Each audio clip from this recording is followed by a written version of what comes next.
libertarios. Soy Roxana Nicola, la secretaria general del Partido Libertario, y hoy me gustaría presentaros a nuestro colega Andrés Guevara, que viene de Venezuela. Él es afiliado del PELIB, miembro de CEDICE, que es el Centro de Divulgación del Conocimiento Económico para la Libertad en Venezuela. Y me gustaría que nos contara un poco qué es lo que está pasando realmente en Venezuela. Voy a empezar primero, Andrés, con una pregunta bastante que creo que te lo han hecho mucho.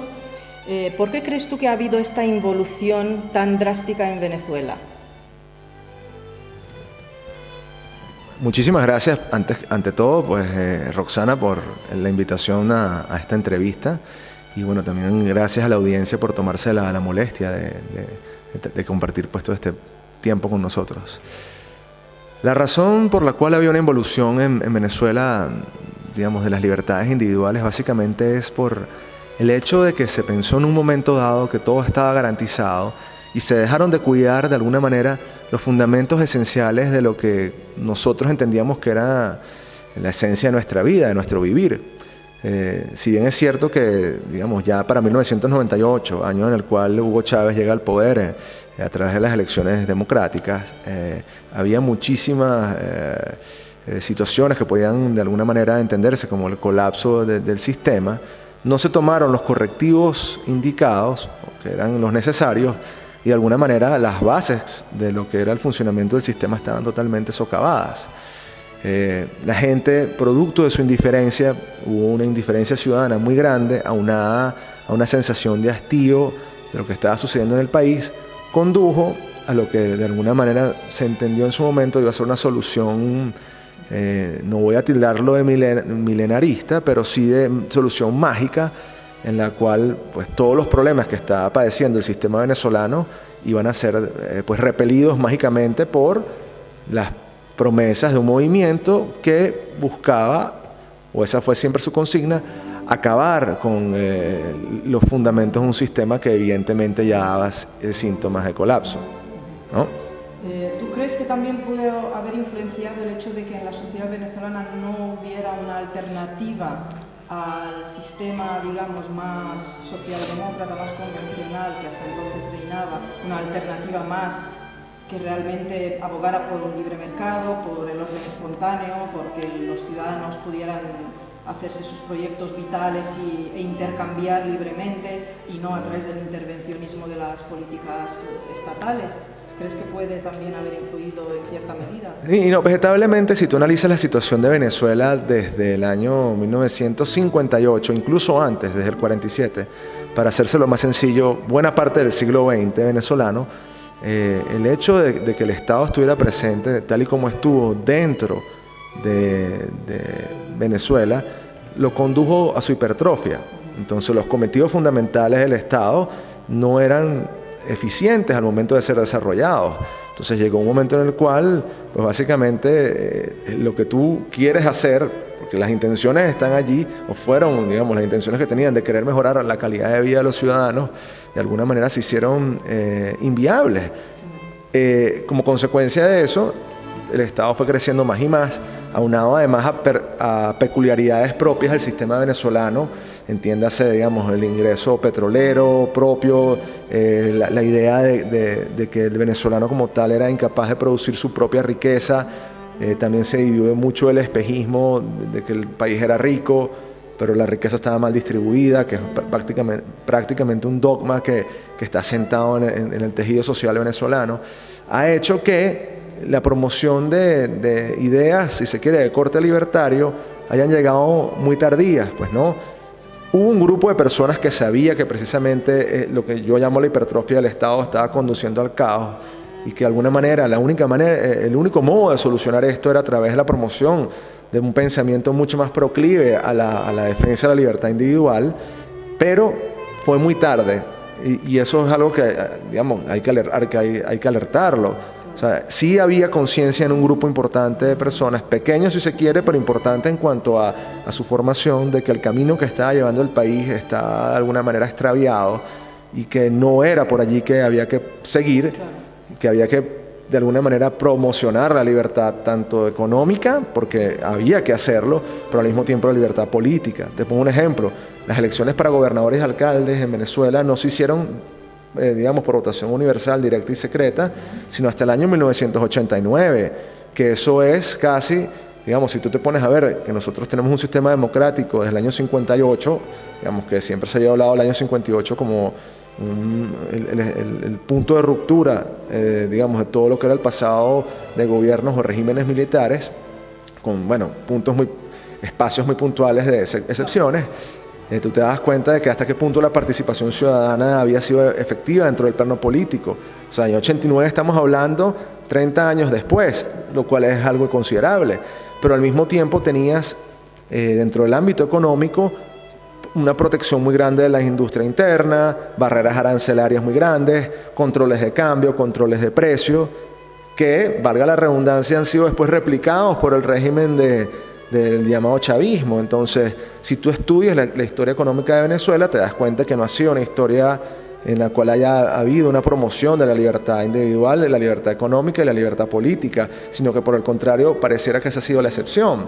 Ante ello, pues es evidente que se hace necesario replantearse la idea de promover ideas libertarias como solución al camino que hoy día sufre el país. Y que lo mismo, digamos, guardando las distancias, también tiene que promocionarse en otros espacios, en otros países, ¿no? ¿Deberían los venezolanos, deberíamos los españoles temer tanto la libertad? Es decir, ¿nos sale más a cuenta que nuestros proyectos vitales dependan de la voluntad del Estado, es decir, de los gestores, que son los políticos al fin y al cabo y los funcionarios? A la vista está de lo que está pasando en Venezuela, el fenómeno de Podemos aquí. Claro, hay un dicho en Venezuela, no sé si aplica en España, que es que el camino al infierno está hecho de buenas intenciones, ¿no? Yo no dudo, porque uno tiene que presumir la buena fe de los otros seres humanos, de que los políticos dentro del sistema actual, porque uno tiene que presumir la buena fe, quieran ciertamente ser servidores públicos y digamos, abogar por el llamado bien común. Sin embargo, tú tienes que diferenciar la práctica de la teoría al momento de implementar las ideas que tú buscas. Porque una política pública y una decisión de gobierno que de alguna manera no conduzca al bienestar, si la práctica te demuestra que no es buena, pues lo lógico sería no implementarla. Exacto. Entonces, yo creo que en ese momento, es como tú dices, hasta qué punto a mí me conviene seguir aupando un sistema que no está siendo realmente viable las condiciones de mejoramiento ciudadano, ¿no? Efectivamente, fenómenos como tú mencionas de Podemos, creo que además no es solamente Podemos, creo que es un sistema generalizado de intentar ver que la prioridad dentro de la calidad de vida del español debe medirse en términos técnicos, digamos, de ingreso o simplemente, digamos, de elevar tu nivel de vida por encima de un principio fundamental que es la acción humana. Creo que deja a un lado el fundamento verdadero de tu desempeño y tu desenvolvimiento como ser humano. Entonces, sí, la libertad como principio de acción, como principio de desarrollo, trae consigo un enorme desafío, que es entender que no siempre tus decisiones van a ser las correctas, porque la libertad también trae consigo la posibilidad de equivocarse, y el error y el aprendizaje forman parte de la condición humana.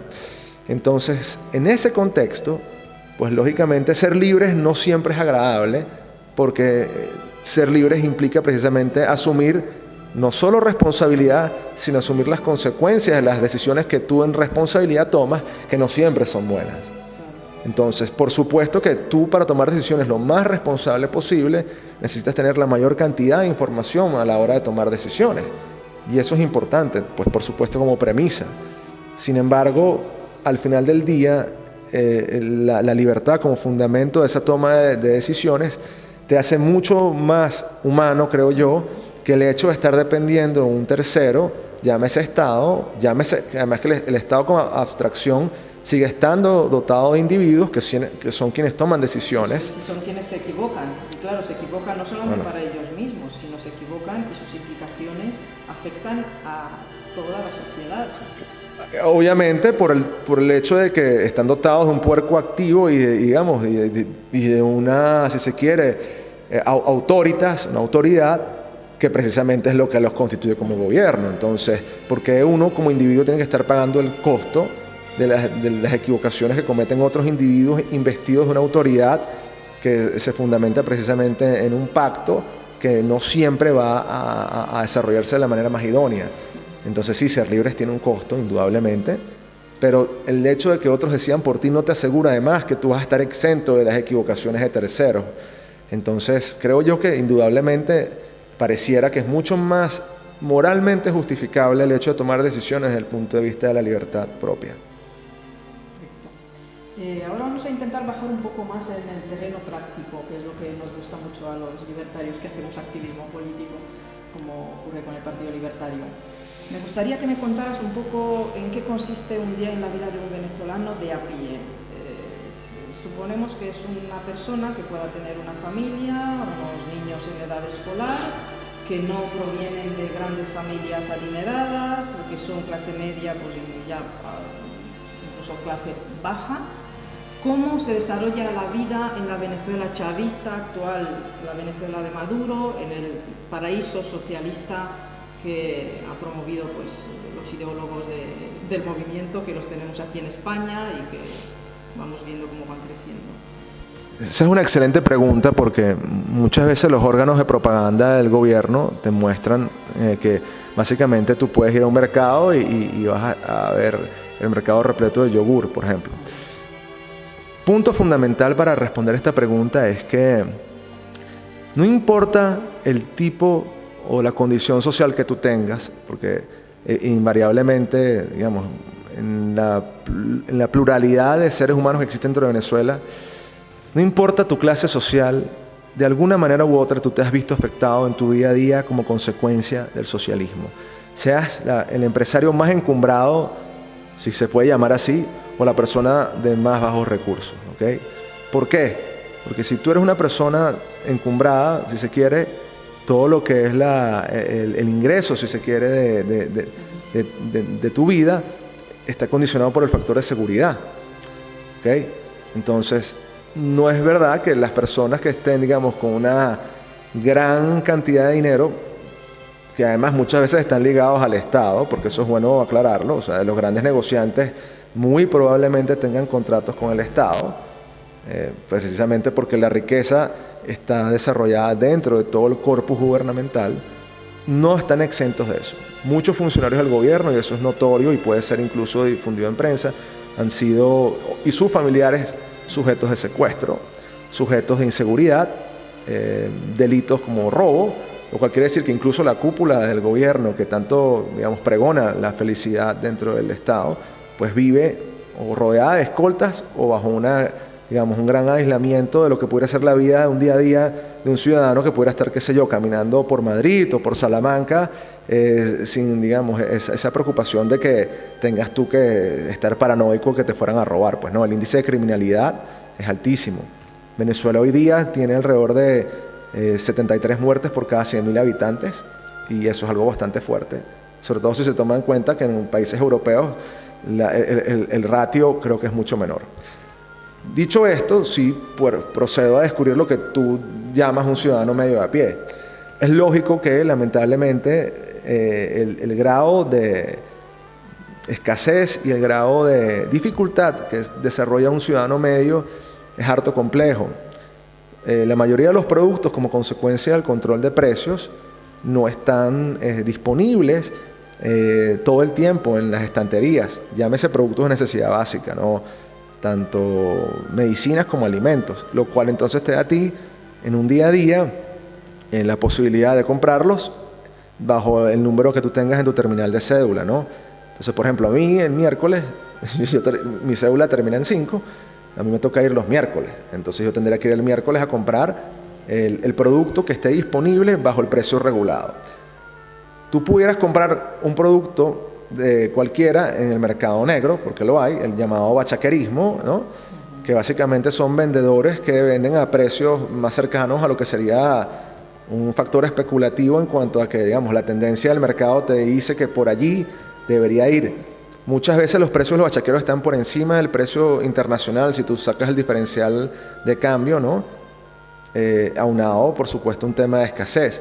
Pero sin embargo se acerca mucho más al estándar internacional de lo que te debería costar algo que, digamos, a lo que te vale a ti en el mercado subsidiado por el gobierno. Ahora bien, la realidad es que toda vez que el precio controlado no genera incentivos a los productores para producir, porque además produces a pérdida básicamente, las cantidades son limitadas, entonces tú tienes una especie de suerte.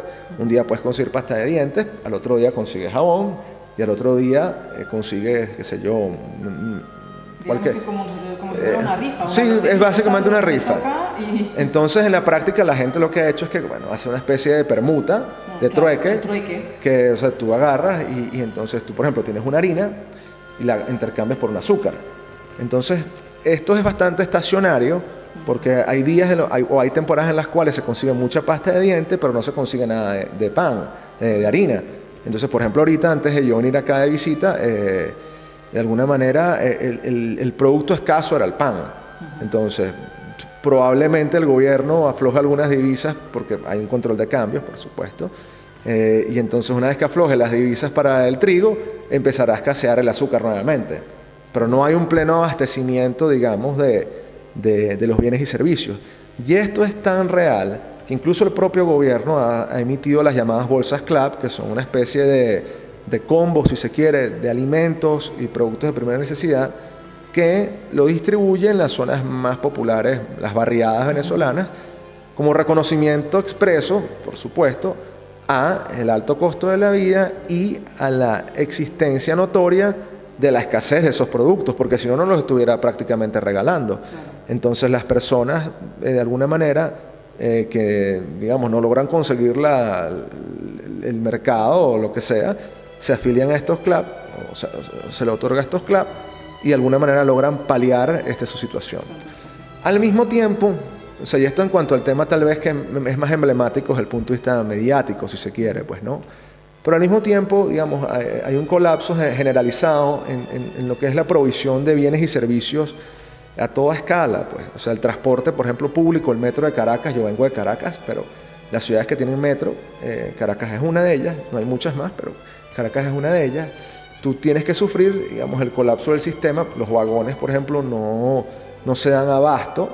Un tiquete de metro básicamente es risible el precio que tiene. Los torniquetes para la gente básicamente están abiertos, entonces la gente pasa gratis.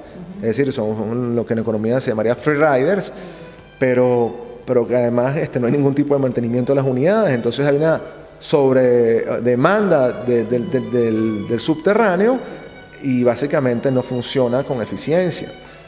Constantemente estamos sufriendo temas de electricidad. Hay apagones también porque la electricidad no se da abasto. El tema... que estuviste 3 meses sin internet. Sí, es correcto. Sí, eso fue en mi casa. Nosotros lamentablemente el tema de las telecomunicaciones es difícil también porque precisamente como consecuencia del control de cambios, el mantenimiento de las plataformas de telecom en general no se da abasto porque no puedes ni subir las tarifas porque las tienes reguladas por el gobierno, por el control de precios, ¿no? Y al mismo tiempo no puedes solicitar divisas para poderle hacer mantenimiento generalizado a las plataformas. Entonces es un juego en el cual básicamente tú sientes que la sociedad en general está estática, no hay avance, mientras tú ves, por ejemplo, y esto lo ves en cualquier sociedad medianamente abierta, hay intercambio de publicidad, claro, de temas, digamos, de nuevas promociones en la telefonía, por ponerte un ejemplo, en una televisión por cable. En Venezuela tú lo que ves es no solamente una contracción del aparato económico, sino que básicamente el empresariado y la clase de alguna manera, sí, que se aboca a eso, está a la espera porque ante la incertidumbre de no tener la posibilidad de hacer cálculo económico, de que el sistema de precios de facto no está funcionando, tú para enrumbarte a nuevos proyectos simplemente estás a la expectativa de no saber qué hacer. Porque, digamos, las medidas del gobierno, y esto lo digo con toda responsabilidad, porque no es el plan de atacar,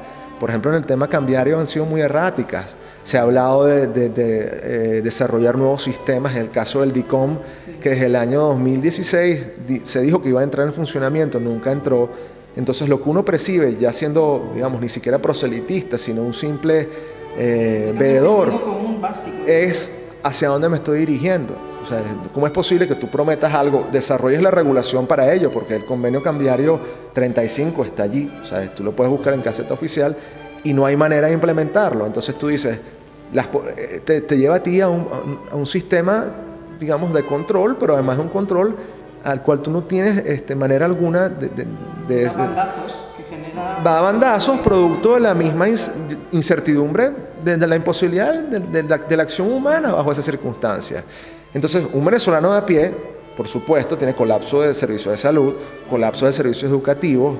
Hay niños que además entonces llegan, el tema de la desnutrición está cobrando auge en Venezuela, el tema, por ejemplo, de los abortos clandestinos, la falta de anticonceptivos, o sea, temas que de alguna manera aquí también son álgidos, pues no, digamos, el pro-life y todo esto. O sea, ya ni siquiera allí, digamos, el tema en discusión es si el aborto es bueno o es malo. ¿Sabes? Digamos, por supuesto que es un tema que, digamos, en algunos temas está allí. El tema es que tú aquí estás dentro de un umbral de supervivencia en el cual, lamentablemente, temas que aquí, por ejemplo, como la ideología de género, que veo que es un tema bastante desarrollado en España, en Venezuela, aunque sí ha habido, porque hay que reconocerlo, cierta inquietud sobre todo este desarrollo, digamos, discursivo, pues lamentablemente tú tienes que lidiar al mismo tiempo con personas comiendo la basura. Entonces se hace muy difícil elevar el nivel del discurso político a temas, creo yo, más del siglo XXI, cuando tú estás todavía con premisas de funcionamiento que no te permiten a ti alcanzar la modernidad, pues, ¿no? Entonces, si tú quieres una conclusión sobre cómo es el nivel de vida de un venezolano, te diría que es un Armagedón, y sobre todo un profundo sentido de desesperanza, gente sufriendo desnutrición, gente que de alguna manera ha perdido muchísimo peso corporal, no encuentran, por ejemplo, insulina para los tratamientos de diabetes, ¿sabes? Ciertamente digamos, de primera no se consiguen. Entonces, digamos, la vida se ha hecho muy fuerte al tiempo que pues, ha habido una migración masiva de seres humanos a otros países. Creo que no es ningún secreto. Y no solo de clases altas, porque pudiera pensarse en un momento, bueno, que se fueron las personas acomodadas a buscar, digamos, un estándar de vida semejante. No. O sea, de la persona que incluso tenía una renta mínima dentro de Venezuela, en el caso, por ejemplo, qué sé yo, una doméstica, una señora de servicio, una mucama, que ganaba, digamos, sueldos muy, muy inferiores, sí, bajos, han optado por irse a sus países de orígenes. Han preferido retornar a Colombia, han preferido irse a Ecuador, cosa que años luz atrás era impensable. Entonces, no creo que digamos, sea un tema aislado, digamos, de decir, bueno, no es que, ¿sabes? Son simples propagandas del régimen, ¿no? El mismo régimen indirectamente ha reconocido la crisis. Lo que pasa es que es muy difícil para una persona que preconiza ideas de planificación centralizada reconocer su error, lo cual también es un poco soberbio. Yo creo que si tú tuvieras un mínimo de sensatez, dirías, bueno, me equivoqué, vamos a enmendar el camino. Es el camino, exacto. Creo que es perfecto. De humano es errar, pues, ¿no? Eso es. Y persistir en el error ya nos lleva creo que es soberbia de terquedad y con un altísimo costo político y humano, que yo creo que es el que... arrogancia.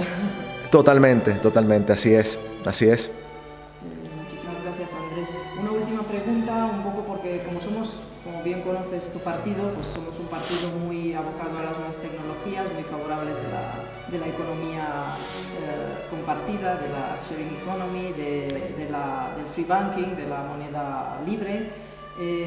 ¿Cómo está el tema del Bitcoin en Venezuela?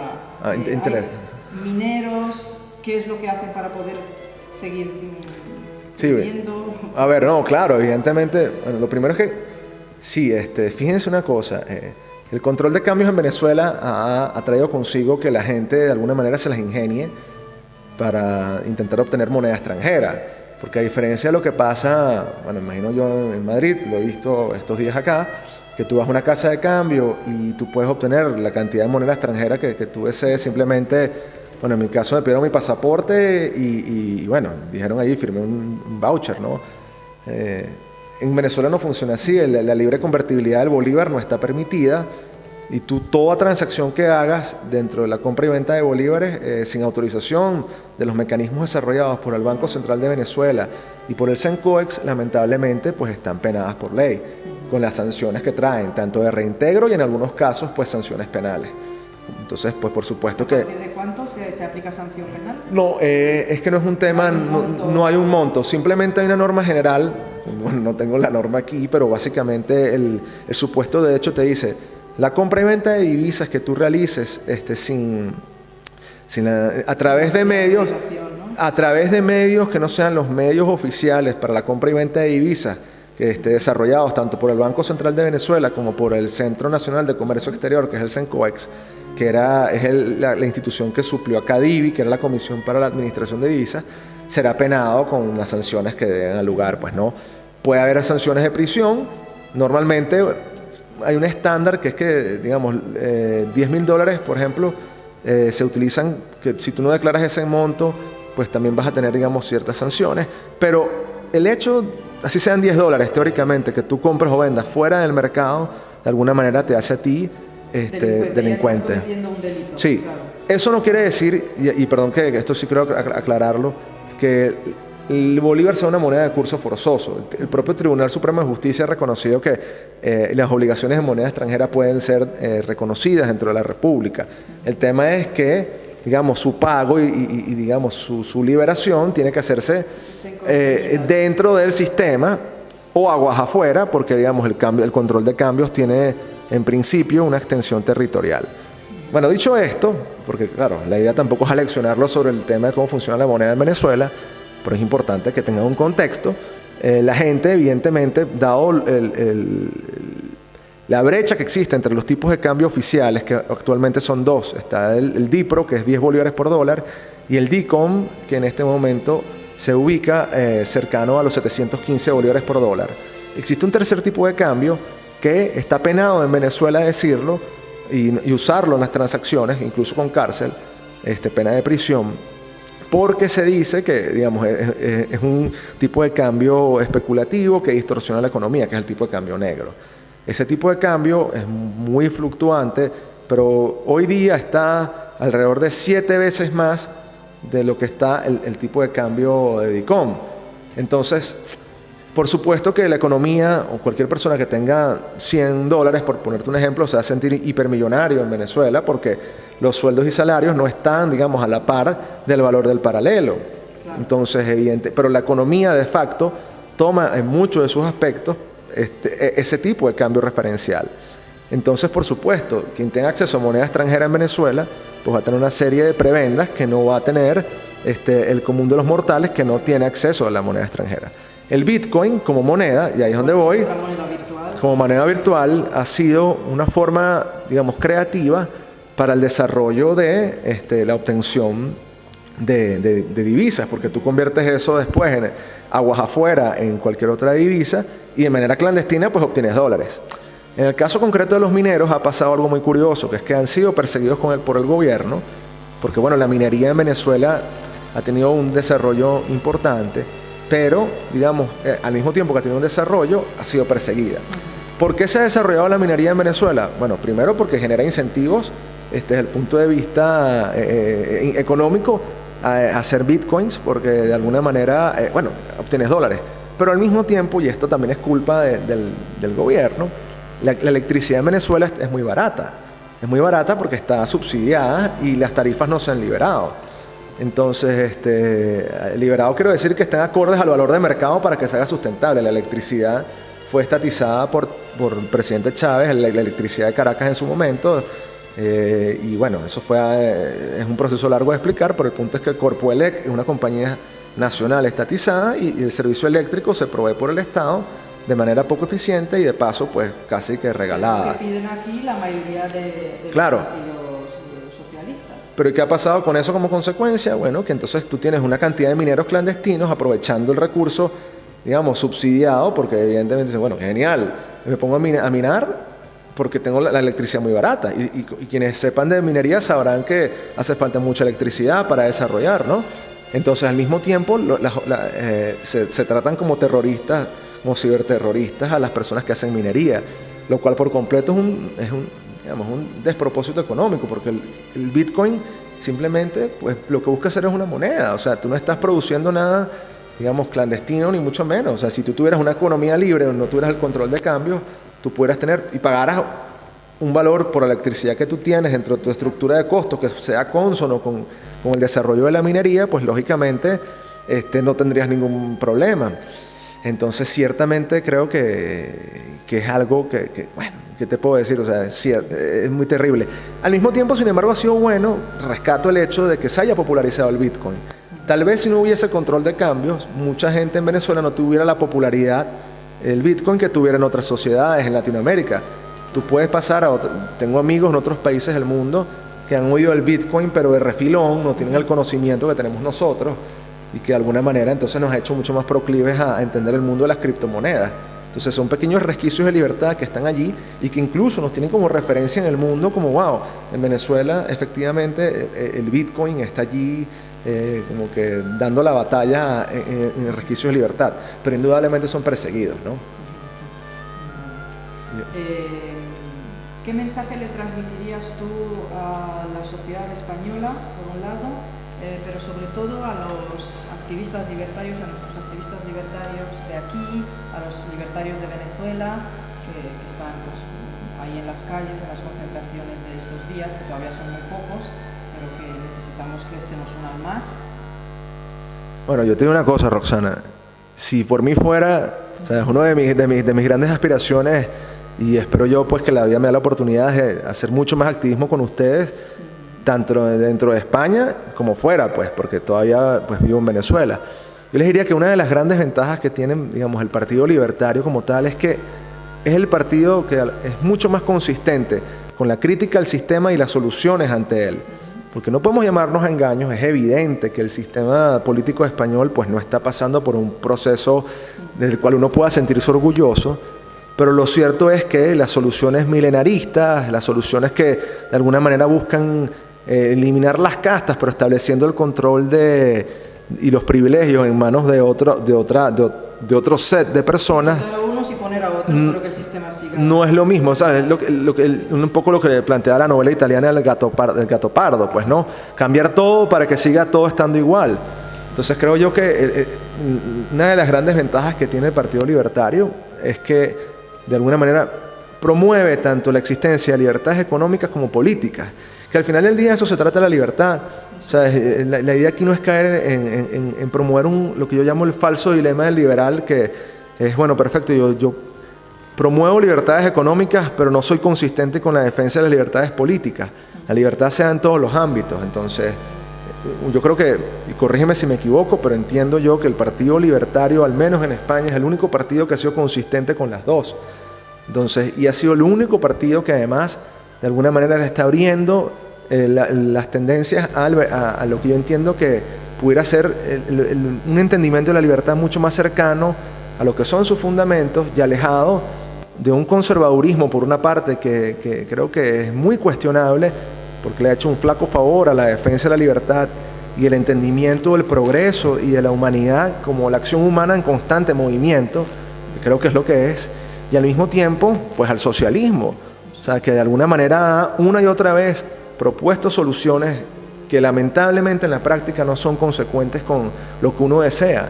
Entonces, ¿qué más que tener una sociedad sin privilegios?